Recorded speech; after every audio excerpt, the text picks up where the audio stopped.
I guess the other kind of big news is the whole FTX thing, Sam Bankman fraud. Oh man, where to begin with that? Yeah, like I said, that could be most of this whole thing, is just that Sam and Sweet Caroline were basically meth addicts, and they went on a binge gambling. And apparently Sweet Caroline's got that grail grippy, and Sam just, you know, gave her whatever she wanted. Billions of dollars of clients' funds. And that's basically what happened. It's pretty incredible. I've said since day one, I'll say it again, the crypto space is awesome. Like, nothing is out of the bounds of possibility in the crypto space. And what's interesting is they arrested Sam in the Bahamas, and he's at some prison. I'll put it up on screen. And I looked it up. It's one of the top 5 worst prisons on earth, apparently, which is it's got to be quite a culture shock. From his $35 million penthouse to one of the top 5 worst prisons on earth. And I read a little bit about it. Basically, there's like 6 guys in like a 6-foot cell. There's like no toilets or anything. Like, they shit on the floor. There's rats and cockroaches and like, it's just heinous, actually, like horrible. And probably most of those guys are in there for like stealing like hot dog buns or something. Like that guy who got like, what did he get, like 5 years for stealing hot dog buns? It's just horrible, but that's got to be a huge culture shock to Sam. So Sam actually requested vegan meals, which is like, I don't think he realizes what that place is. And actually, I don't think he did, because he talked about, before he went in or as he was going in, he said he was going to fight extradition to the US. And within days, I think he's already on his way to the US. I think he was in there for like 3 days, and he's like, okay, take me to the US. Like, it's just like brutal, brutal prison. Apparently the guards, just for no reason, just beat up all the inmates and stuff. Like, it's actually heinous. Like, I'm not laughing at it. Like, the poor people are in there, really. Like, maybe some of them are total, you know, horrible people, like rapists and murderers, like hardcore murderer types who just murder for no reason. But aside from that, it's probably just people who steal hot dog buns and stuff, and they're just basically in hell on earth. But Sam's getting out of there. Oh, someone got a photo of Bahamian prison guards on the way to arrest Sam.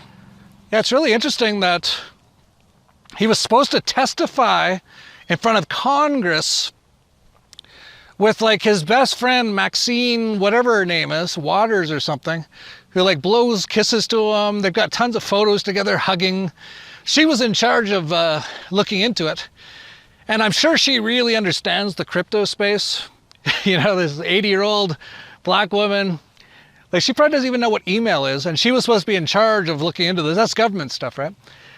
But the day before that was supposed to happen, all of a sudden he was in jail in the Bahamas. And, you know, part of the reason could be that he's got a ton of dirt on things like what happened in the Ukraine with Zelensky, the 10% back to the big guy with the Bidens, and all the stuff they were doing.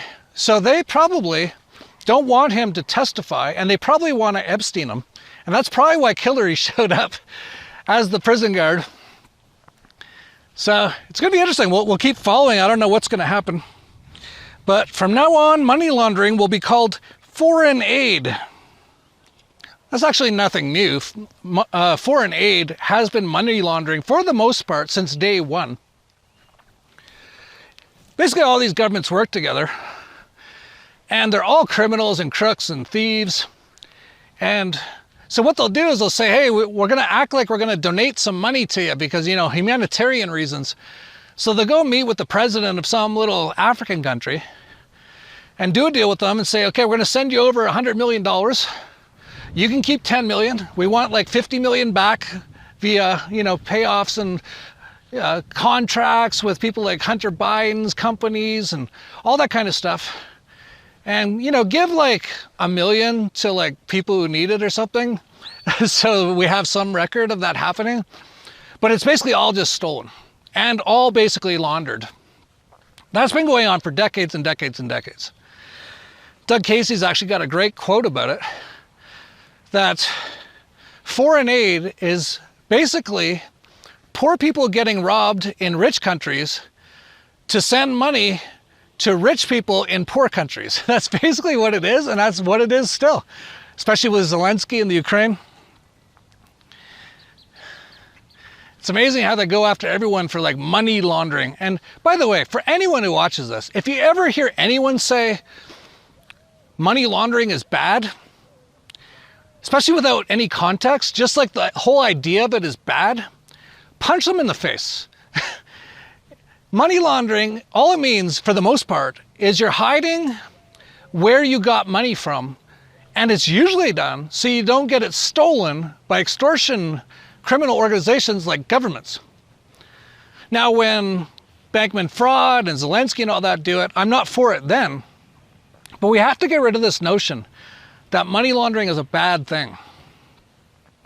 It's actually one of the most noble things you can do when what you're doing it to make sure the government can't steal it. Anyway, here's all the levels of hell. Limbo, lust, gluttony, greed, anger, heresy, violence, fraud, treachery. The final one, FTX.